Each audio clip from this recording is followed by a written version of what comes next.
संवादच्या आजच्या आपल्या कार्यक्रमामध्ये आपण रावसाहेब शिंदे यांच्याशी काल जो संवाद साधत होतो तो आज पुढे चालू ठेवणार आहोत. नमस्कार. काल आपण कर्मवीर भाऊराव पाटलांबद्दल बोलत होतो. त्यांनी शिक्षणाची एक वेगळीच परंपरा निर्माण केली की आतापर्यंत शिक्षणापासून वंचित समाज होता त्यांना मुख्य प्रवाहात आणलं. बरोबर. आणि त्यासाठी वापरलेली जी मेथड होती, त्यांनी जी पद्धत होती तीही विलक्षण क्रांतिकारक आणि दुसऱ्या कोणाला न जमणारी, म्हणजे तो फिनॉमिनल नाहीये, ते हॅपनिंग आहे असे एखाद्या वेळेला होऊ शकतं. तर मला सांगा की शिक्षणासंबंधीची दृष्टी त्यांच्याबरोबर राहून तुमची घडत गेली, त्याच्यावर तुम्ही पुस्तकं लिहिलं शिक्षण आणि समाज, त्यातल्या अनौपचारिक शिक्षणाचा एक मोठा भाग आहे, त्याबद्दल नेमकं तुम्हाला काय वाटतं? काय खरं सांगायचं म्हणजे अनौपचारिक शिक्षण आपण का म्हणतो, एकतर अनौपचारिक शिक्षणाची पहिली जी संकल्पना जी होती तर ती संकल्पना खरं म्हणजे फक्त अशी होती की प्रौढ शिक्षण, म्हणजे ज्यांना शिक्षण मिळालं नाही त्या प्रौढांना साक्षर करायचं.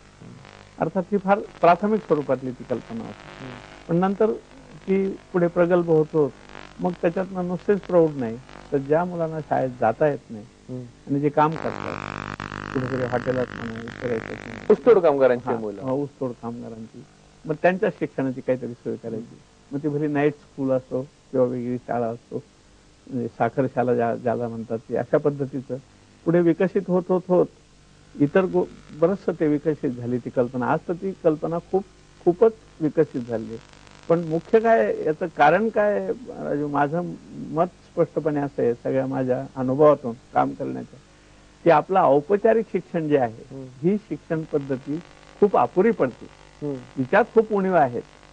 आणि एक प्रकारे ती कधी कधी आपण म्हणतो किंवा अनेक ठिकाणी बोललं जातं किंवा राज्यकर्ते जसे बदलतात देशाचे, ते अनेक राज्यकर्ते पूर्वीचे सुद्धा बोललेले आहेत की ही शिक्षण पद्धती कुचकामी ही बदलली पाहिजे, अशा अनेक वेळा घोषणा आपण येतो.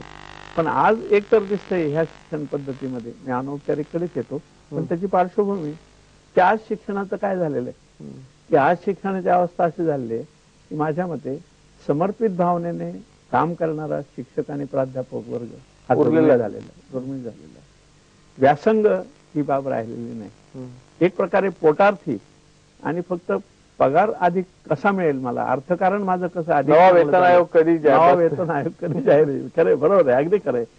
तिकडे सगळ्यांचं लक्ष अधिक झालंय. आणि ह्या संघटना ज्या आहेत त्या संघटनांच्यावर माझा रोष आहे, शिक्षकांच्या प्राध्यापकांच्या. त्या संघटना आत्मपरीक्षण करायला तयार नाही, कर्तव्य शिकवायला तयार, कर्तव्याची जाणीव न करता हक्कांची जाणीव करून देतात, फक्त हक्क.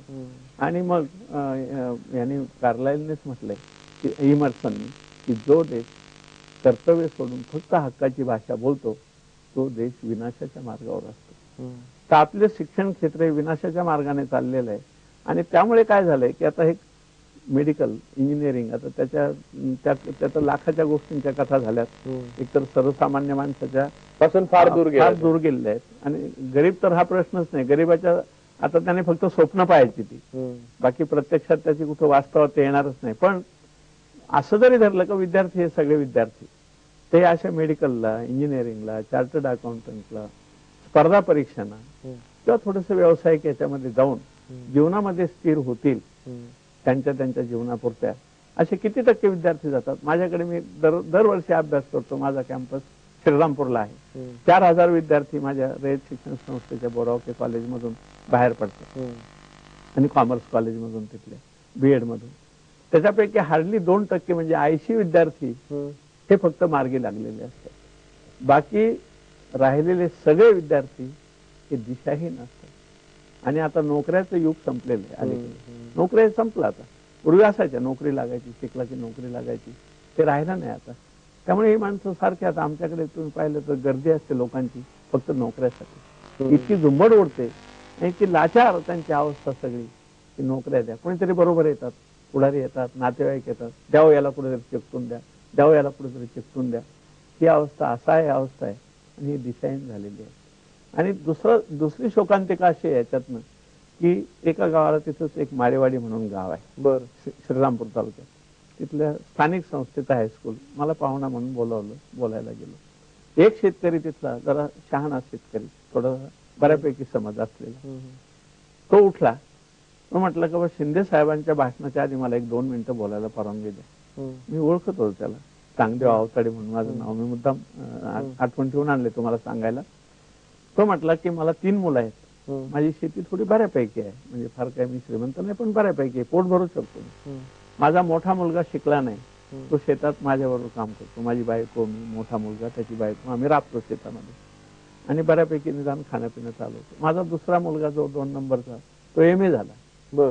आणि तिसरा मुलगा जो आहे तो MCOM झालाय. हे शिंदे साहेब हे येणारे आमच्या गावी, नेहमी यायचे, त्यांचे बंधू यायचे, अण्णासाहेब शिंदे, आम्हाला सांगायचे मुलांना शिकवा, मुलांना शिकवा बरं का, आणि हे अजूनही सांगतात मुलांना शिकवा. तर मी त्यांना आता एक विचारतो की माझी ही 2 मुलं आहेत, ती 3-4 वर्ष झाले बेकार आहे, नोकरी मिळत नाही. त्यांच्याकडे आम्ही बऱ्याच वेळा गेलो, ते म्हटले नाही हो आता काही नाही नोकरी देऊ शकत. आणि त्या मुलांना मी म्हणतो बाबा काम तरी करा, ते म्हणतात आम्ही शिकलेलो, आम्ही काम नाही करणार. तेव्हा शिंदे साहेबांनी याचं उत्तर द्यावं आम्हाला की आम्ही शिक्षण कशासाठी द्यायचं मुलांना, का शिकवावं, शिकून काय फायदा आहे लोकांचा. ही मुलं जर अशी निकामी होत असतील तर शिकवले नसते तर काम तरी केलं असतं शेतात. कारण म्हणजे आपल्याकडे शिक्षणाचा थेट संबंध कामाशी लावला जातो, शहाणपणाशी नाही. आणि व्हाईट कॉलर जॉब, कष्टाची श्रमाची नातं नाही त्याचं, ते संबंध नाळ तुटलेली. वास्तविक गांधींनी सांगितलं होतं की काम हेच शिक्षण आणि घामाची भाकरी.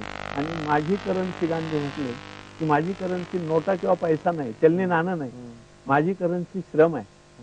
तर तुम्ही शिकवायचं असेल त्याला तर श्रम घ्या आणि त्याला शिकवा. कर्मवीरांनी तोच मंत्र आमच्याकडे जपला. पहिलं कॉलेज काढलं तर तिथं श्रम हा कंपल्सरी विषय होता, खडी फोडण्याचा. डॉक्टर कोप नावाचे शिक्षण तज्ञ आले होते संस्थेमध्ये आणि ते म्हटले भाऊराव तुमची संस्था खूप चांगली चालवता तुम्ही, परंतु तुम्हाला एक दिसतं की अर्थकारणाची फार अडचण आहे, तुमची ओढाताण होते, असं करा तुम्ही अमेरिकेत चला, या मी सगळी व्यवस्था करतो तुमची आणि तिथे ठिकठिकाणी नेतो, तुम्हाला बरेच डॉलर मी मिळवून देईल.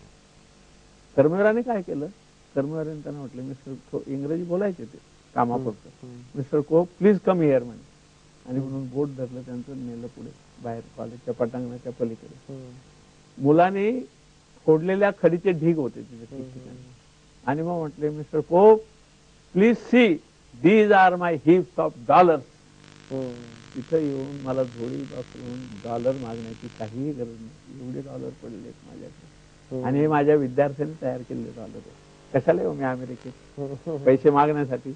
आता जर कोणी सांगेल तर लोक पळत जातील लगेच. अरे बोला लगेच येतो. पुढे जाण्या अगोदर एक ब्रेक घेऊया.